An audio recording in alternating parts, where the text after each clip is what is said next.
Tentu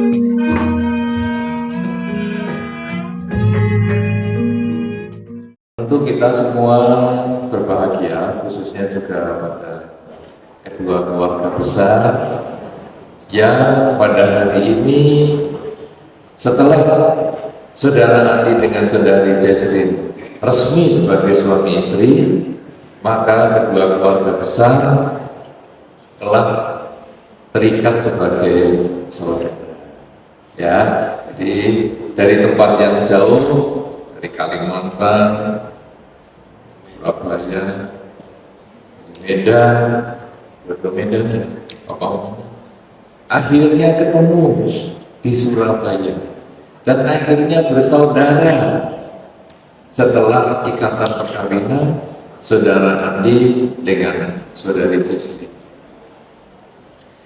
Karena itu saya mengucapkan selamat ya kepada saudara Andi dan saudari Jesslyn yang pada hari ini resmi sebagai suami istri, dan selamat juga kepada kedua orang tua maupun kedua kerabat keluarga dari kedua mempelai yang hari ini juga resmi sebagai saudara.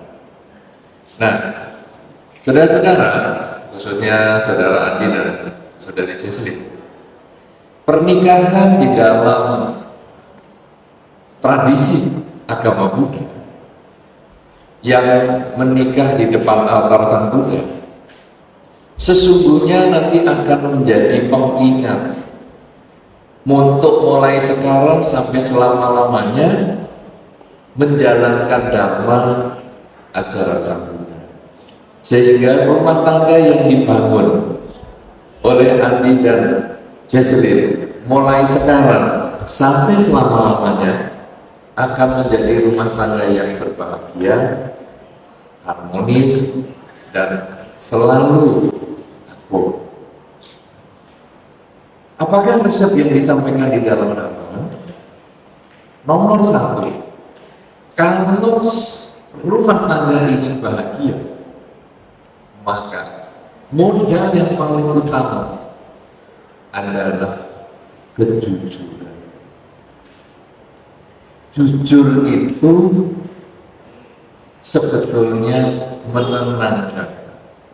Jujur itu sebetulnya membuat kita ringan pikiran.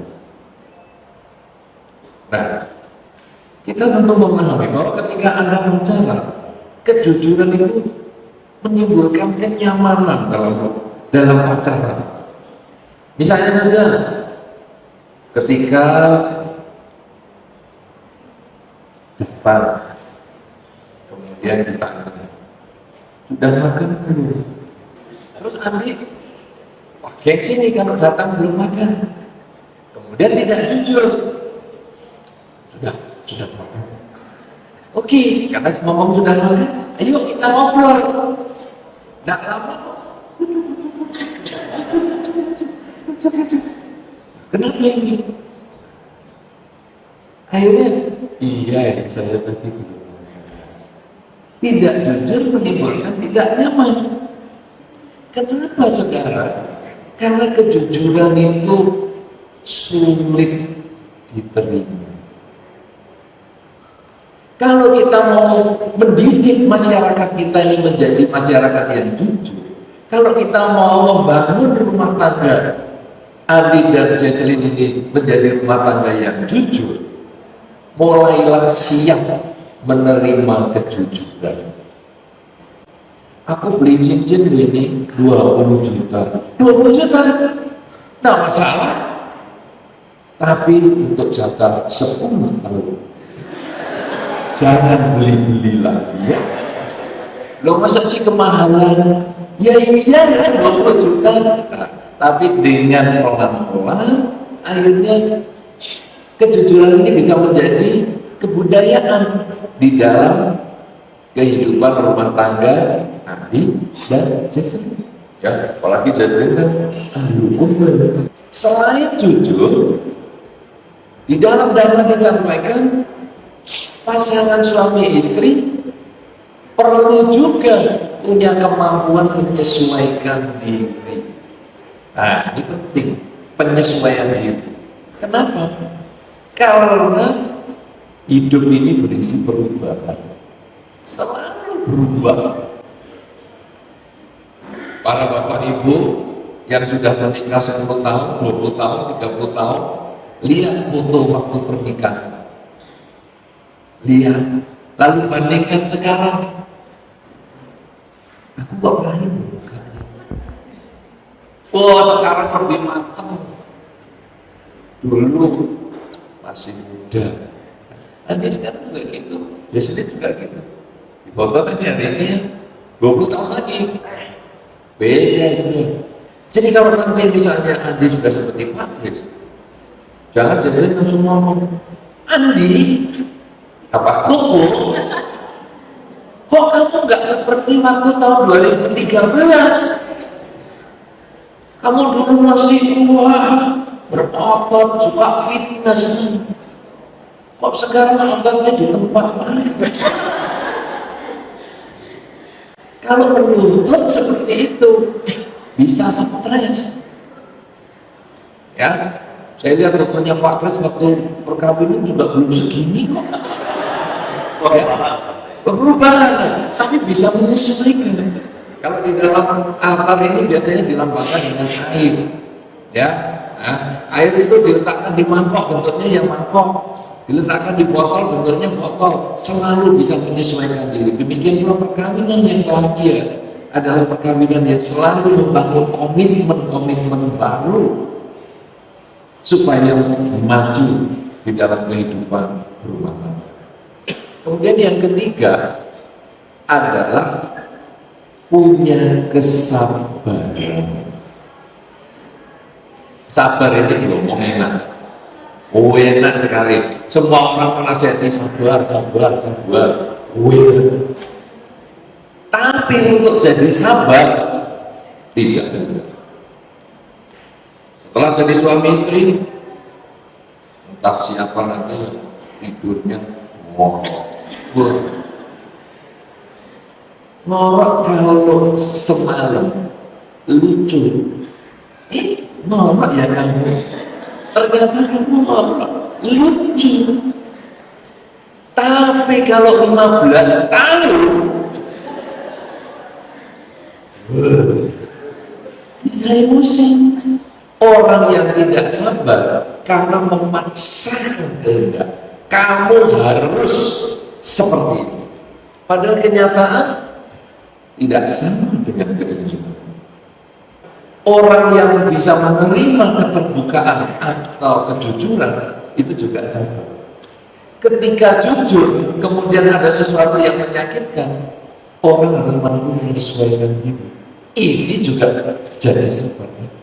Dan ini modal untuk kehidupan rumah tangga.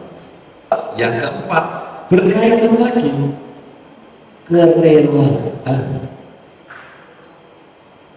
Kerelaan itu mampu ngomong, ya wis, memang dia begitu.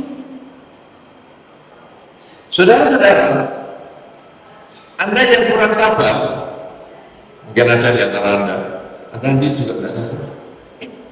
Sedikit tidak sabar, ada tidak sabar juga. Kalau Anda mau belajar sabar, kuncinya ngomong, ya sudah. Memang dia begitu. Karena di dalam rumah tangga sering-sering begitu. Kenapa saudara? Karena ketika Anda memarahi, memaki, menyakiti pasangan hidup Anda sama dengan menyakiti diri Anda sendiri. Mungkin dalam pacaran sudah pernah beda pendapat. Waktu pasangan kita stres, misalnya kalau dia terus nangis, sebetulnya sebagai adik, pacarnya tidak nyaman. Duh, aku kok nyari dia, kok sampai dia sedih. Sebaliknya juga sama. Ketika dia mungkin ngomong apa sampai adiknya juga jengkel, juga rasanya tidak nyaman. Duh, aku kok jadi kelurahi ya perasaannya. Ini tadi makanya diingatkan, Anda dikerudungi. Dan nanti Anda boleh lihat fotonya kalau dari belakang. Dikerudungi itu badannya jadi satu, tapi kepalanya kan nggak ikut dikerudungi. Ikut enggak tadi? Enggak kan? Jadi kalau difoto dari belakang, badannya satu, kepalanya dua. Artinya apa? Anda boleh punya pikiran yang berbeda, tetapi Anda sebetulnya satu badan. Jadi kalau Anda menyakiti diri Anda sendiri, Anda menyakiti, wah seolah-olah kepala yang satunya ini Anda mau sakiti, Anda mau kasih makanan yang tidak enak, masuknya ke tubuh yang sendiri. Ketika kita memaki pasangan kita, menyakiti pasangan kita, yang rugi, yang luka diri kita juga. Kalau bisa memahami itu, maka cinta itu bisa terbentuk. Bahwa saya berusaha untuk membahagiakan dia. Kalau saya tidak bisa membahagiakan dia, minimal saya jangan menyakiti dia. Jujur, mampu menyesuaikan diri, sabar, dan ada kerelaan. Ya udah, memang dia begitu. Maka mulai sekarang sampai selama-lamanya rumah tangga nggak bahagia. Dan rumah tangga tadi dimulai dengan ketika Anda badannya menjadi satu, kepalanya dua, Anda mendapat pemercikan air. Ini sebagai lambang bahwa Anda mulai sekarang, Andi dan Jesslyn, mulai sekarang Anda terlahir sebagai perumah tangga. Dulunya masih sendiri-sendiri, sekarang terlahir sebagai perumah tangga. Nah, kelahiran itu kalau bayi didahului dengan air kawah atau air terbuka. Kelahiran Anda sebagai perumah tangga diperciki air parita. Dan bahkan tadi alam ini menciki Anda juga. Pas diperciki air parita, kencang juga hujannya. Ya, dan jadi ini sesungguhnya adalah merupakan satu awal yang baik. Bukan hanya sedikit pemercikan air parita, tapi seluruh daun di luarnya juga ikut basah.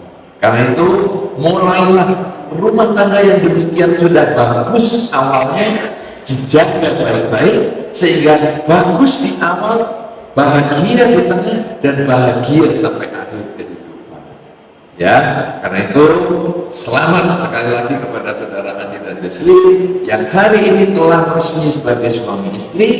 Mudah-mudahan dengan modal 4 hal tadi, dengan kejujuran, kemauan untuk berubah menyesuaikan diri, kemudian kesabaran dan kerelaan, akan menjadi modal utama untuk kehidupan kebahagiaan Anda, saudara Andi dan saudari Jesslyn, mulai sekarang sampai selama-lamanya. Karena kebahagiaan Anda menjadi kebahagiaan kedua orang tua dan juga kebahagiaan sanak mara.